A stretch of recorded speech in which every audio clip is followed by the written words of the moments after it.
Chers amis, bonjour. La 200e, pas de hasard si cette 200e vidéo évoque le sujet glorieux que Dieu a pour Israël en faveur de l'humanité. Pourtant, bon nombre de théologiens chrétiens s'opposent à ce que le peuple choisi de l'Éternel conserve sa destinée dans le projet divin et qu'à leurs yeux, il a failli et il est remplacé par l'Église. On appelle cela la théologie de remplacement. Il est crucial, aujourd'hui où l'État hébreu vit une guerre terrible, qui peut être la guerre de Gog, et devenant l'opprobre des peuples, il est crucial que nous comprenions qu'Israël a un besoin urgent de la prière de l'Église. Reconnaître Israël comme le peuple de Dieu et prier pour eux en tant que croyants de la nouvelle alliance n'est pas une option, il y va de l'honneur de Dieu. Lisons Joël 2, 17.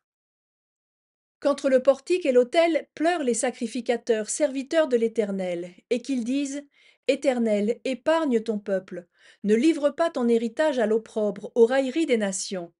Pourquoi dirait-on parmi les peuples: Où est leur Dieu? Israël est l'horloge de Dieu. Le message du prophète Joël est un message plein d'espérance pour Israël et pour l'Église qui bénéficie des prophéties antiques. Après avoir supplié Israël à revenir à lui, à se repentir, Dieu s'adresse aux Lévites, aux sacrificateurs, pour crier à lui, pour pleurer afin que son nom ne soit pas bafoué quand les nations conspuent Israël. Ne sommes-nous pas nous-mêmes des sacrificateurs? Ne sentons-nous pas l'exhortation de Dieu? Écoutons Moïse qui parle aux nations. Deutéronome 32, 43. Nation, chantez les louanges de son peuple. Car l'Éternel venge le sang de ses serviteurs, il se venge de ses adversaires, et il fait l'expiation pour son pays, pour son peuple. Les paroles de Moïse sont tellement prophétiques et actuelles. Nous sommes l'Église des nations. Premièrement, nous devons bénir ce peuple que Dieu a choisi. Deuxièmement, Dieu a promis de venger Israël. Troisièmement, nous croyons au salut d'Israël, car selon la parole de Moïse, Dieu s'en occupe. Il fait l'expiation pour son peuple. Alléluia. Israël rythme le temps prophétique. Et je veux citer là un pasteur qui m'a aidé dans la compréhension d'Israël, Pierre d'Espagne.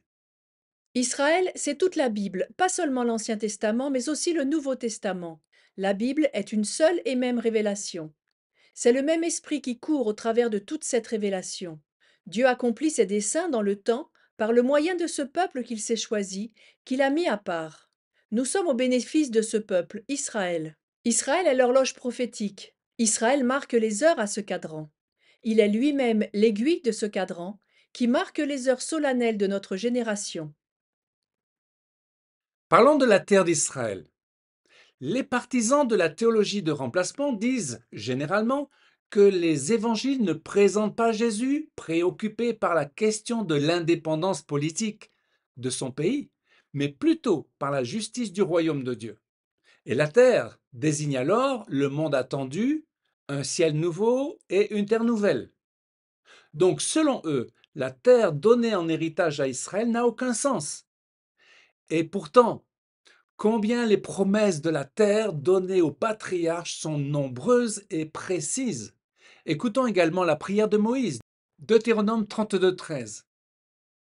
Souviens-toi d'Abraham, d'Isaac et d'Israël, tes serviteurs, auxquels tu as dit en jurant par toi-même: Je multiplierai votre postérité comme les étoiles du ciel, je donnerai à vos descendants tout ce pays dont j'ai parlé, et ils le posséderont à jamais. Dieu l'a juré par lui-même. 47 fois dans la Bible, Dieu a juré de donner à Israël la terre en héritage, en possession perpétuelle. Dieu ne serait-il pas fidèle à ses promesses? C'est pourquoi l'ennemi emploie tous les moyens pour s'attaquer à la terre de Dieu depuis que les nations ont accordé un territoire au peuple juif. Or, Dieu s'est servi des chrétiens pour aider Israël à entrer dans son héritage. Le 2 novembre 1917, c'est un chrétien, Lord Balfour, ministre britannique des Affaires étrangères, qui a déclaré l'établissement d'un foyer juif national en Palestine et pour le peuple juif. Et déjà, au congrès de Bâle en août 1897, un autre chrétien britannique, William Eshler, a démontré à son ami juif Theodor Herzl l'importance de restaurer le peuple juif, lui donnant un État juif. C'est une vraie résurrection après le génocide nazi. Alors, la terre épouse.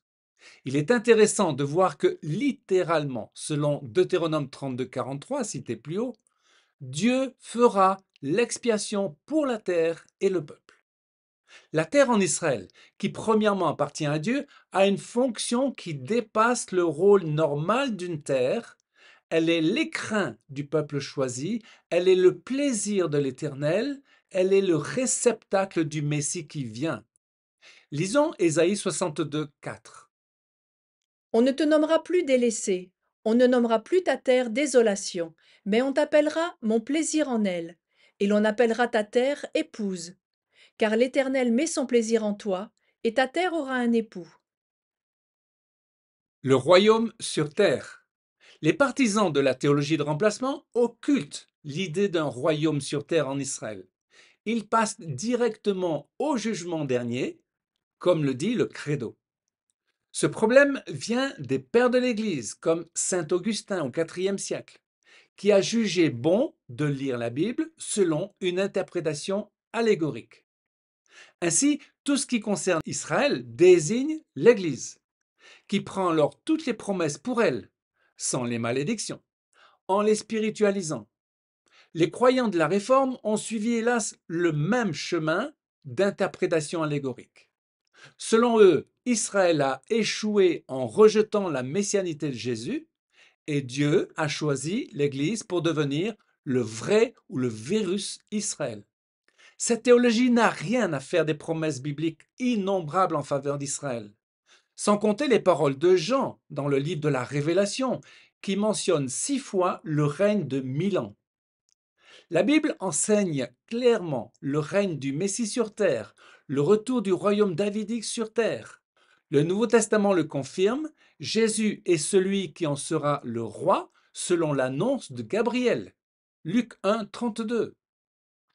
Et voici, tu deviendras enceinte, et tu enfanteras un fils, et tu lui donneras le nom de Yeshua. Il sera grand et sera appelé fils du Très-Haut, et le Seigneur Dieu lui donnera le trône de David son père. Jérusalem est un enjeu messianique. Plutôt que d'opposer l'Église à Israël, il est bon, avec humilité, de croire que l'Église est aux côtés d'Israël, greffée sur le même olivier, et qu'elle a une fonction différente, spirituelle, n'effaçant en rien le rôle prophétique d'Israël. Jacques Ellul résume les choses ainsi. Les païens convertis à Christ doivent être reconnaissants envers les Juifs.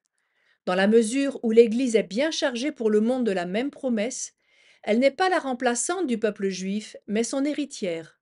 Le peuple d'Israël est témoin de la fidélité de Dieu et de la permanence de la promesse. L'Église est témoin de son universalité et de sa liberté. Jérusalem, selon la Bible, est une pierre pesante pour les nations et une coupe d'étourdissement pour les nations arabes.